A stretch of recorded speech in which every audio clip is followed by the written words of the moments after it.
Hey guys, it's Jeff. Obviously, I know it's been a while, but maybe I'll make up for it here tonight and do a couple reviews or discussions or what have yous.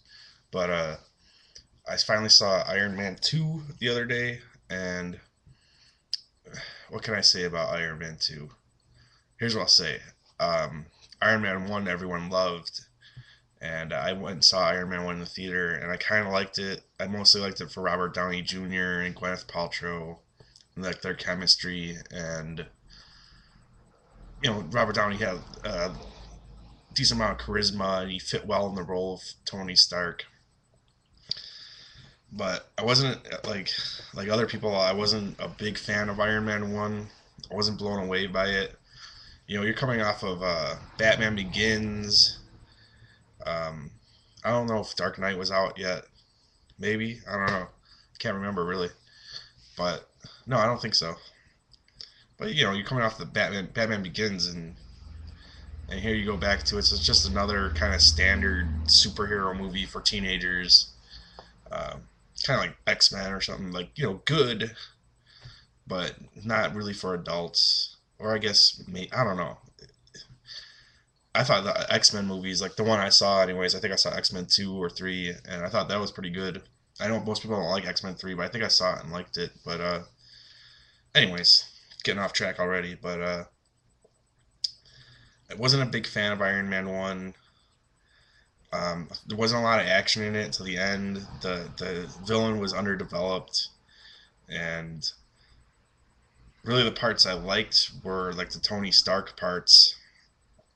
And even then, it was just like, oh, here's this rich playboy guy, and those were like my favorite parts.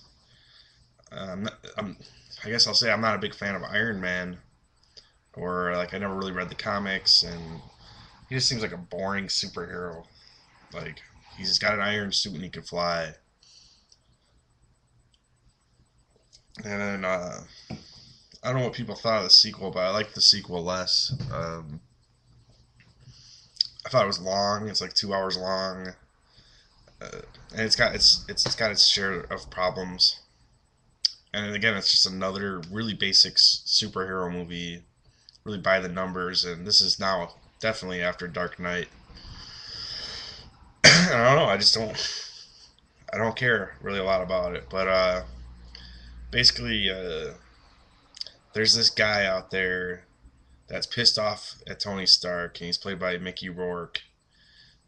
He's like this Russian scientist who's trying to develop his own like super future warfare technology. And then there's Tony Stark, he's having like some issues. I kind of like how they handled him in this, but probably his biggest issue is his core, like the thing in his chest that keeps him alive. It's like killing him at the same time. It's like poisoning him. And one thing I'll say right off the bat is like it expects that you've seen the first one and that you know a bit about Iron Man, because I don't remember the first one that well, and I forgot why the thing is in his chest and why it keeps him alive and how. So there, I'm giving away right now. I don't know shit about Iron Man, but anyway, so he's trying to invent some sort of alternative energy to go in his chest, so he won't be poisoned by the thing that keeps him alive. Basically, his pacemaker or whatever. Those are like the two storylines, and he gives up his business to Pepper Potts, Gwyneth Paltrow. He makes her the CEO of the company, and he's oh yeah, and here's the other plot is he's getting attacked by the government. They want him to hand over his suit, and they're holding hearings on it and stuff. And he's saying, "No, it's mine. It's my own business. I don't have to give it over to you." And then there's like this rival defense contractor or whatever. Um, I forgot the name of their corporation. Oh, someone Hammer, and it's played by Sam Rockwell, who's pretty good as like the one of the villains in this. Rockwell kind of surprised me. I like him. He seems just like a regular guy. He's really good in a lot of the dramas he's in, And here he's just like a villain. You can tell he's having fun chewing up the scene. Um, and that's it. And the plots converge. Uh,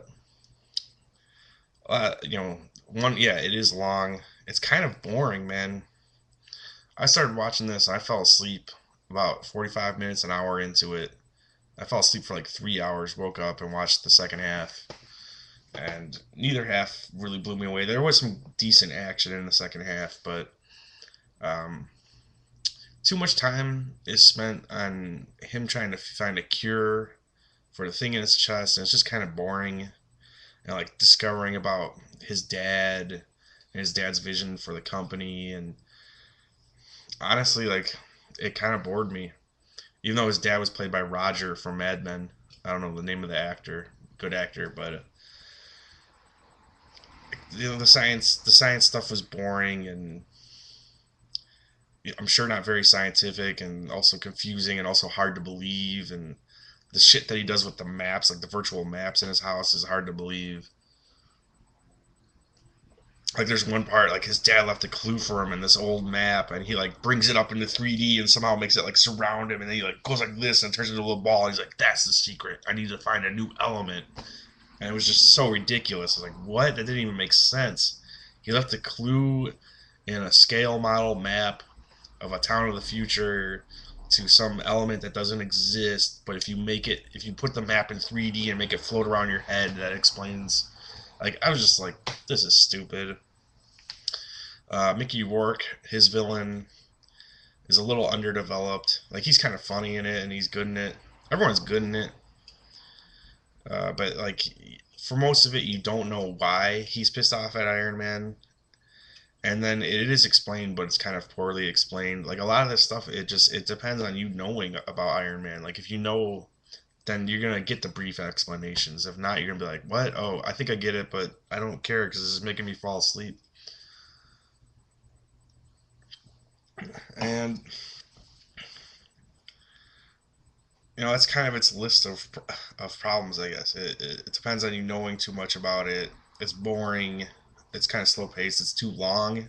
Definitely like it's 2 hours long, maybe a couple minutes over 2 hours. And I think if you really tried, you could have trimmed at least 15 minutes or cut out a subplot completely. Or I don't know, because the two villains tie in together. They work together. So I don't know how you would cut one of them out completely. But maybe some of the stuff with Robert Downey, or maybe the stuff with like him trying to find a cure to his problems. Now I've been told by my buddy Chris, aka Carrie or Korea 9, whoever, that it's faithful to one of the Iron Man storylines. So you might get more out of it than me, but even if it's faithful to one of the Iron Man storylines, I think it's not very well done as a movie, and I don't think it's a very good storyline. I think the whole Iron Man story is kind of boring. Um, I think obviously that's just a matter of opinion, just like everything on here. But I just don't see. There's not a lot of appeal to the character for me. It's like the Playboy stuff, and then like a lot of the Iron Man universe is just involved in this defense contractor stuff, and you know, weapons of war, and it's just boring material for. I'd rather see a documentary about that stuff than some superhero made up shit about it. It just doesn't. I don't know. It doesn't do it for me. Even though it's like it feels relevant, kind of. It just doesn't do it for me. Um, but I guess that that's kind of my problems with it.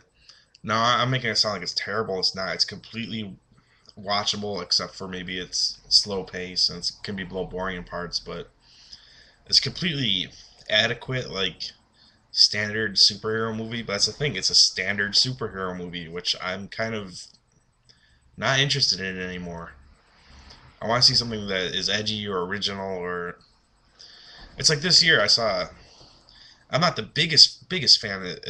I did a review of it. I gave it a good review, but I saw Kick Ass, which was just so vibrant and it felt original and alive. And you just have Iron Man, which is like, let's stick to this superhero format. a couple chuckles, a big fight here and there, a big fight at the end, and you know, I don't know. It's too sticks. Maybe it sticks too close to the source material. You ever think of that, huh? Geniuses. But not a terrible movie, but not a movie that I was excited to see, and it didn't surprise me in any way. And like I said, it made me fall asleep, which, granted, I was tired, but I don't know, just didn't really do it for me. I guess I'll leave it on this. Jon Favreau was the director of this and the first one, and he's in this one. I don't remember if he was in the first one. I really like Jon Favreau. I love that show he did called Dinner for Five, and I'm a fan of what he's done with his career and how he started out. Like he wrote Swingers, then he did Made, which is like a little gem that no one has seen. That's really funny, and I hear he's doing another Avengers movie, and one I don't get how he got chosen to be like the go-to like superhero guy for Marvel. I just don't get it. I don't know who's like saw Made and was like, this guy should be directing superhero movies. He does a good job directing, I guess, but I don't know.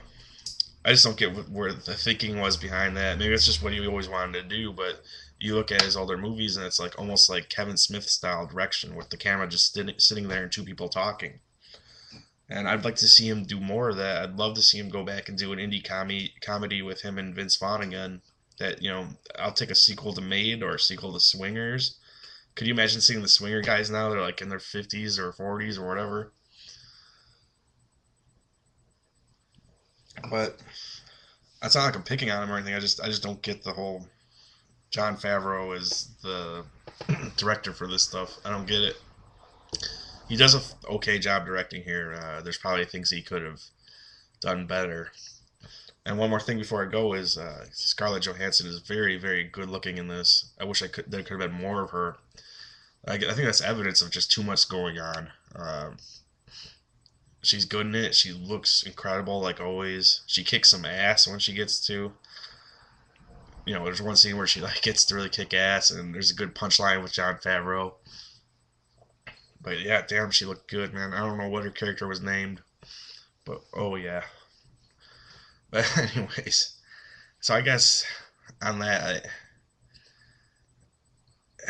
I guess I'm not maybe a fan of the material, so maybe I'm missing a little bit. So I'm gonna give it like say if I really was into this stuff, maybe like a 3 out of 5.